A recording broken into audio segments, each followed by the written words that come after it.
Hi friends, ఎలా ఉన్నారు?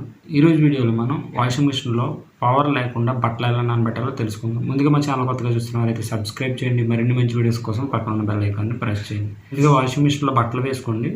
వేసుకున్న తర్వాత బట్టలకు తగ్గట్టు ఎంత సర్ఫ్ అయితే వేసుకుంటారో అంత సర్ఫ్ వేసుకోండి. ట్యాప్ ఓపెన్లో పెట్టేయండి. ఓపెన్లో పెట్టేసిన తర్వాత వాషింగ్ మిషన్ దగ్గర పవర్ బటన్ ఉంటుంది కదా, పవర్ బటన్ ఆన్ చేయండి. ఆన్ చేసిన తర్వాత స్టార్ట్ చేయండి.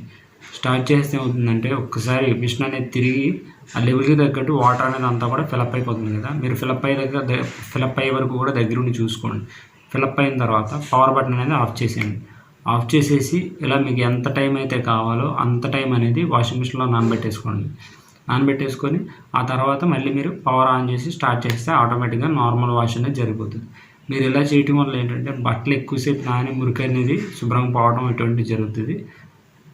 మీరు ఈ విధంగా పవర్ లేకుండా కూడా నానబెట్టుకోవచ్చు, పవర్తో కూడా నానబెట్టుకోవచ్చు. అది ఎలా అంటే ఆటోమేటిక్గా పవర్ ఆన్ చేసి సోక్ ఆప్షన్ ఉంటుంది. ఆ సోక్ ఆప్షన్లో పెట్టుకొని స్టార్ట్ చేస్తే మాన్యువల్గా రన్ అవుతూ నానబెట్టుకోవడం ఇటువంటివి జరుగుతుంది. ఇప్పుడు నేను చెప్పేది ఏంటంటే పవర్ లేకుండా నానబెట్టుకోవడం. మళ్ళీ చెప్తున్నాను, పవర్ ఆన్ చేయండి, తర్వాత స్టార్ట్ చేయండి. స్టార్ట్ చేస్తే మీరు వేసిన బట్టలు బట్టి వాటర్ అనేది ఫిలప్ అయిపోతుంది. ఫిలప్ అయ్యే వరకు దగ్గర ఉండి మీరు పవర్ ఆఫ్ చేసుకోండి. ఆఫ్ చేసేసి మీకు ఎంత టైం కావాలి, 2 అవర్స్ కావాలి 2 అవర్స్, 3 అవర్స్ కావాలి 3 అవర్స్, 4 అవర్స్ కావాలి 4 అవర్స్, మీ ఇష్టం.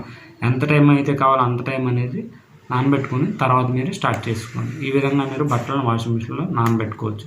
తెలుసుకున్నారు కదా ఫ్రెండ్స్. ఇటువంటి మరిన్ని మంచి వీడియోస్ కోసం మా ఛానల్ సబ్స్క్రైబ్ చేయండి. Tata, bye bye, see you, take care.